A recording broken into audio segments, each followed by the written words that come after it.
Before I begin here, I just want to say, guys, ladies and gentlemen that may be watching this, as a wrestling fan, and as far as me watching wrestling ever since I was 2 freaking years old, watching this week of Raw and SmackDown, guys, I really am trying to remain open-minded about all of this. I really am trying. There were certain things that happened this week that were okay, but much of it didn't fucking make any sense at all to where they're leading to on this road to WrestleMania. But without further ado, let's get down to the Raw review report.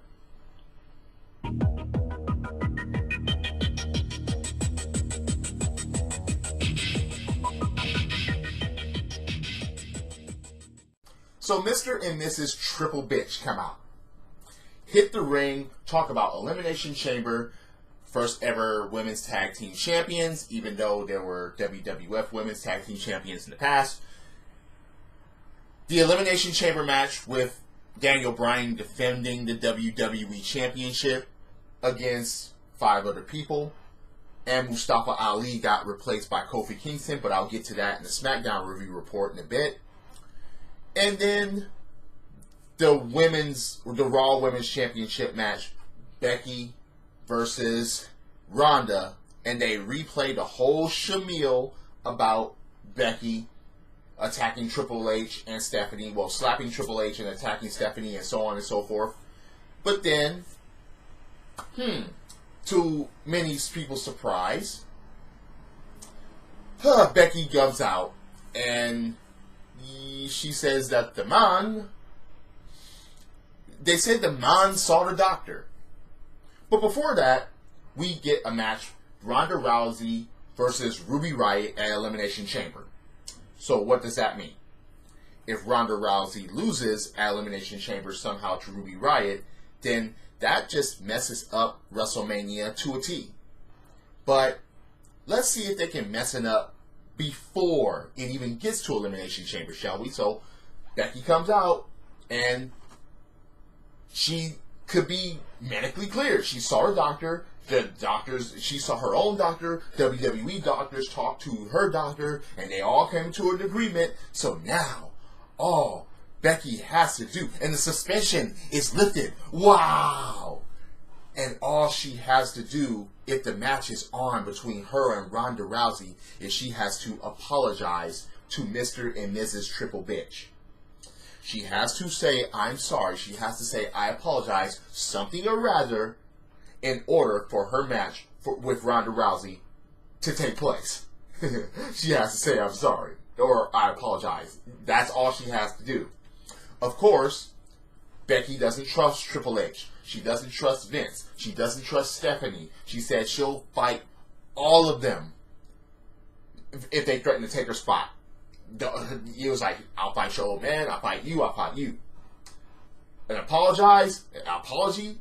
Hell no. Triple H then gives her a choice. By the end of the night, 2 words.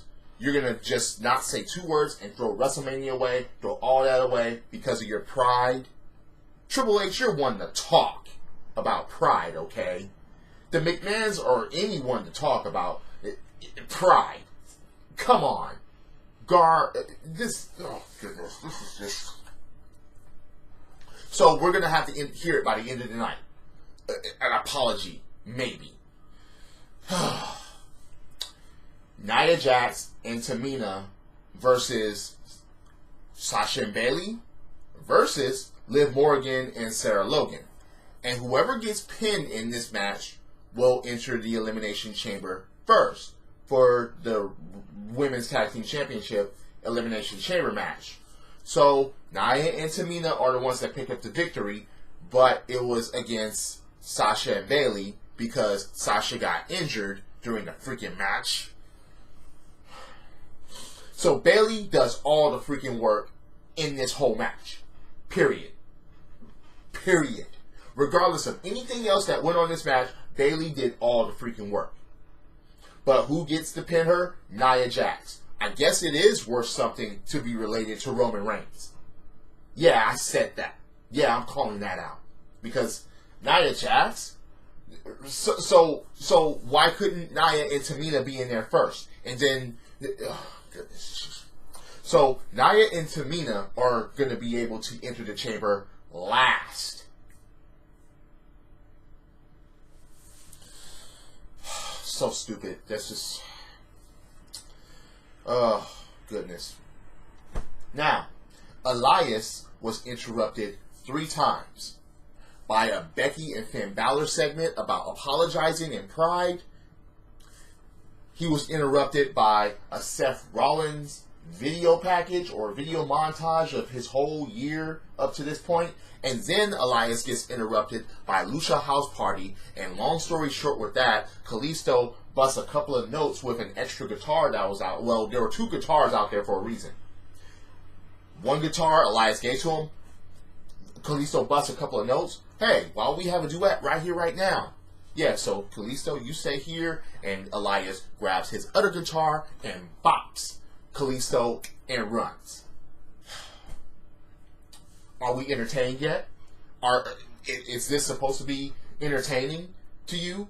Seriously? Elias getting interrupted not once, not twice, but 3 separate times by 3 separate segments, by 3 separate things?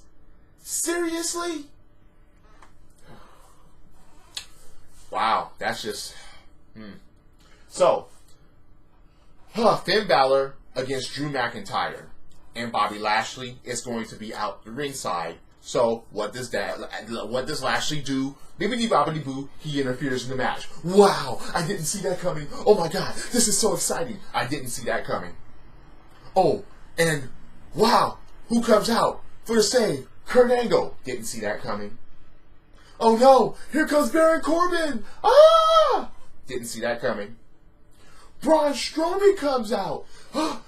And now the good guys stand tall in the ring. Didn't see that coming.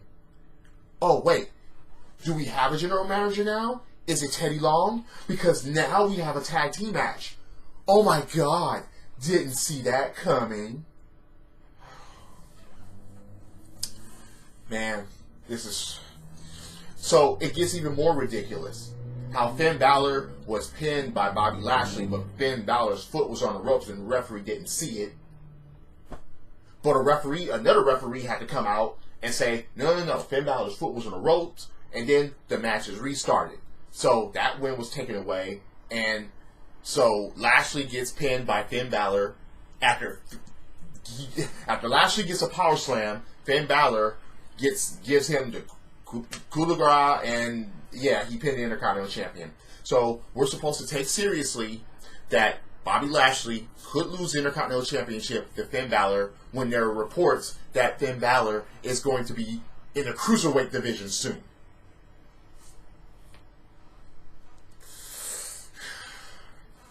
An update on Kevin Owens. He said maybe within the next month he'll be back. And he's bowling with friends. He's been spending time with his friends and family. And he tries to bowl, and he bowls a gutter. Shame on you, dude. Just a gutter? You mean you couldn't take that shit again and bowl a strike? But anyway, I guess it makes it seem authentic. Anyway. Rubi Riot versus Nikki Cross. Rubi Riot beats Nikki Cross. So, Nikki Cross basically isn't shit up to this point by leaving NXT and coming to the main roster, or either roster, Raw or SmackDown. So, moving on from there, Seth Rollins. He talks about the last year. He said that he was going to talk about Brock Lesnar, but he talks about his last year, about having his gauntlet match and winning the Intercontinental Championship at Wrestlemania and going on and defending that championship in like 4 separate countries. And then he said the 6 F5s that he took, but he's still here. Yeah, he took 6 F5s and he's still here. He says that he can beat Brock Lesnar, but it may be his last match, and if that's what it takes, then I guess that's what it takes. So, Heyman comes out, and he does his usual shtick. He says that he teases Brock Lesnar. Brock Lesnar! No, Lesnar comes out, and look, I have something to say about that a little bit later on because of what Vince McMahon said to Becky and to Ronda about Brock, and it has to do with Brock, but Brock Lesnar doesn't come out. Heyman does his usual, this is not a prediction, it's a spoiler thing. And if you face Brock, you'll be the architect of your own demise. That was basically the highlight of that conversation, but Dean Ambrose music comes out, he hits the ring, he grabs a microphone, and says to Seth Rollins, who's still in the ring, I only got one thing to say to you, slay the beast. And Dean Ambrose has a match against EC3, not E3C.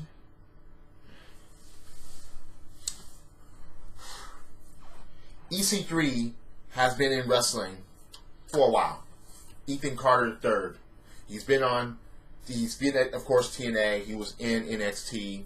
So now you're mispronouncing EC3 with E3C. Are you kidding me, commentators? God, this is just the worst. But Ambrose actually beats EC3. I guess this is a going away present since Dean Ambrose hasn't renewed his contract. Oh, God.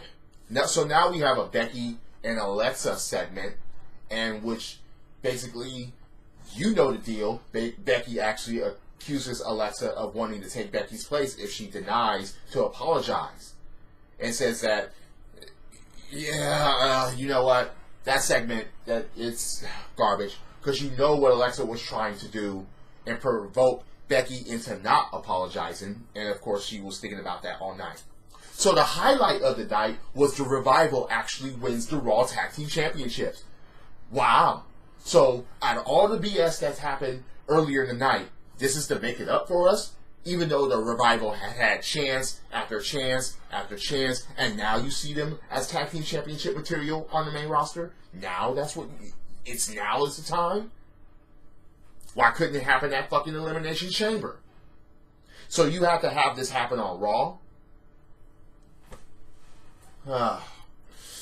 Well, anyway, new champs. Okay, that's fine, yeah. So, Triple H and Stephanie comes out. Now it's the time. Becky comes out and says, I'm sorry. Oh, whoa. She apologizes. And Triple H is like, you're going to WrestleMania. Shakes her hand. Yeah, shakes Stephanie McMahon's hand and Triple H's hand. And they leave. That's it. Yeah, that's it. You're going to WrestleMania. So they leave the ring, and Becky, yeah, she snaps into the mom and says that she's coming for Ronda at WrestleMania.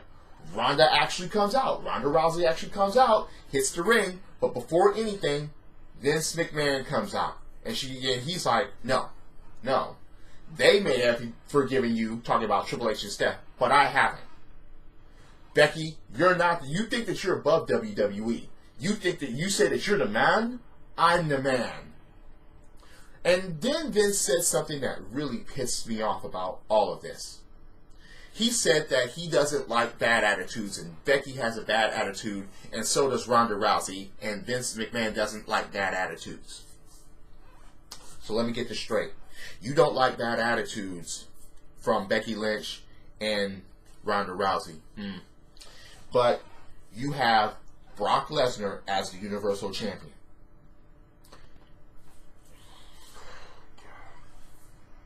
I'll say that shit again for the hearing impaired. You don't like...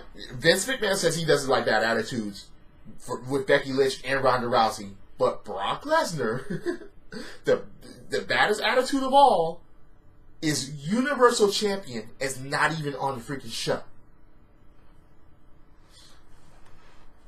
Apply that logic. Add that. Convince me, please. Anybody out there. Please bring that to me and please make sense of that. If you can make sense of that, congratulations. But fucking no. It's just... It's stupid. It's very stupid for Vince McMahon to actually say that. But then, it gets fucking worse. Becky is suspended for 60 days. So up to that point, it will be 5 days after WrestleMania where her suspension will be lifted. So the winner of the fucking Royal Rumble, the Women's Royal Rumble, will be suspended for this WrestleMania. As of right now. Last year, you didn't even have the Royal Rumble winner win the fucking championship of her choice. So, I thought that this is the Vince McMahon, Triple Bitch, and Steph McMahon and Shane O'Mac. I thought this was the era of giving us what we want. Giving us, no general managers, and new era, and the McMahons, and them giving us what we want, and so on and so forth. But so far, what do you know? It's the same old shit. With Vince, with Triple H, with Stephanie, with the Best for Business thing. Shane McMahon is a fucking champion on SmackDown. It's the same old shit. So convince me, how is this new era better than what they was doing before? But to get to the point, Vince actually introduces a replacement for Becky Lynch at WrestleMania, Charlotte Flair. So, again, I thought this was going to be new rivalries, new matches, not same old shit. I got some ranting on SmackDown, but that will be on the SmackDown Review Report. But this show was just, oh goodness. Once again, ladies and gentlemen, I even told this to Blaze and Melfunski. Listen to the Blaze and Melfunski podcast every Wednesday. Well, when they are functioning and, when things go right. Look, I told them, I texted them earlier, I'm like, guys, I'm really fucking trying. I'm really trying to stay open-minded about this. And this is just, wow.